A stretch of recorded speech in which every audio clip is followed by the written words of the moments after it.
In Greek mythology, a forest nymph is a fascinating figure. The nymphs are unique individuals and the most stunning young women. Aside from being beautiful, they also possess some natural powers and have the ability to affect the elements. Minor deities with ties to nature and residing in forests are known as forest nymphs. They are nice with other nymphs and peaceful creatures. They are also modest beings who live in harmony with nature, preserve it, and promote its upward growth. In Greek mythology, forest nymphs are diminutive female deities that govern and look after the forests and everything inside of them. The woodlands have dense jungles, animals, untamed plants, fruit, and water features. The woodland nymphs are therefore in control of several elements at once. Forest nymphs are not restricted to a single landform, in contrast to the other nymphs. In mythology, the term dryads is most usually used to describe the forest nymphs. These dryads divide their labor among themselves according to their various tasks. In addition, there are different varieties of dryads in mythology, some of which Homer and Hesiod as well. Forest nymphs are the nymphs that look after the forests and trees. Their goal is to ensure that everything in the forest grows naturally and that all creatures live in peace.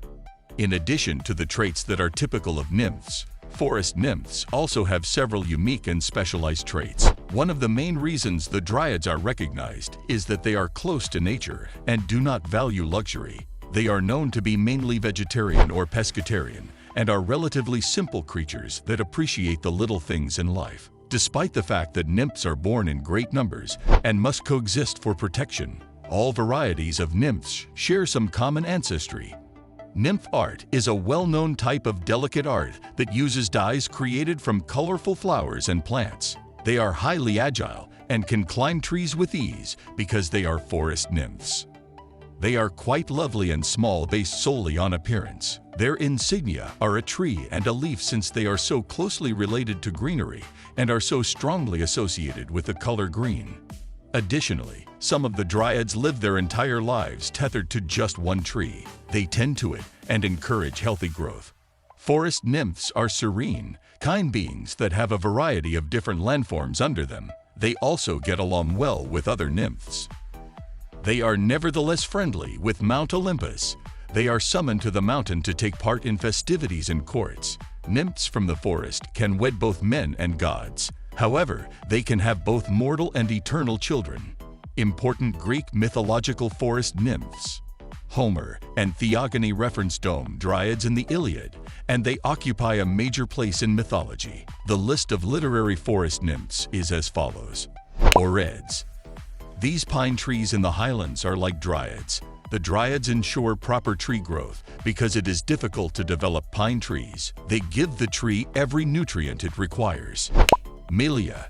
These are the mountainous ash trees dryads. They originate from ashes and soil since they were born from Gaia, who is the earth. These forest nymphs were also the honey sap goddesses.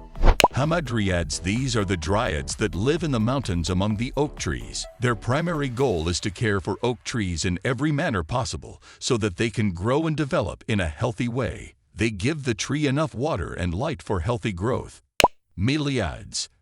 These fruit tree dryads in the mountains ensure that the fruits that ripen are both delicious and safe. Here are some major types of nymphs in Greek mythology. Nymphs come in many different varieties in mythology. Greek mythology has several different categories of nymphs, including water nymphs, land nymphs, celestial nymphs, underworld nymphs, and forest nymphs. Each variety has its own characteristics and history, but all the nymphs have a lot of characteristics. They are all intimately tied to deities like Zeus, Hera, Dionysus, Hermes, and Gaia, as well as other gods and goddesses. Every one of these classes has command over a specific aspect. For instance, a water nymph rules over all bodies of water and determines their course. Of course, this comes after Poseidon's absolute power. Who are nymphs in Greek mythology? In Greek mythology, nymphs are minor deities with ties to the natural world. Each nymph is associated with a particular landform or element, and she lives and dies there. Water, earth, vegetation. Fruition, fire, trees, forests, mountains, and a few others are examples of these landforms or elements. The nymphs have ultimate control over the elements, second only to the gods, and they take their responsibility very seriously. One of mythology's most exquisite creatures are the nymphs. They are described as being very delicate women who are strong when it comes to defending themselves. Their skin is as white as milk, and they have the longest hair. They certainly are the next in line to the goddesses, since they are the pinnacle of perfection. Both Homer's The Iliad and Hesiod's Theogony discuss and explain the existence and genesis of different mythical nymphs. The history of each kind of nymph is highly distinctive. Some people have only Greek ancestry, while others are partially divine. The Oceanids are the nymphs' male counterparts. Nymphs are female creatures. This was all for today. One hope you liked the video. Let us know your opinion in the comment section below. Stay safe, and we will be right back soon with another video. For more information, subscribe and watch other videos from our channel.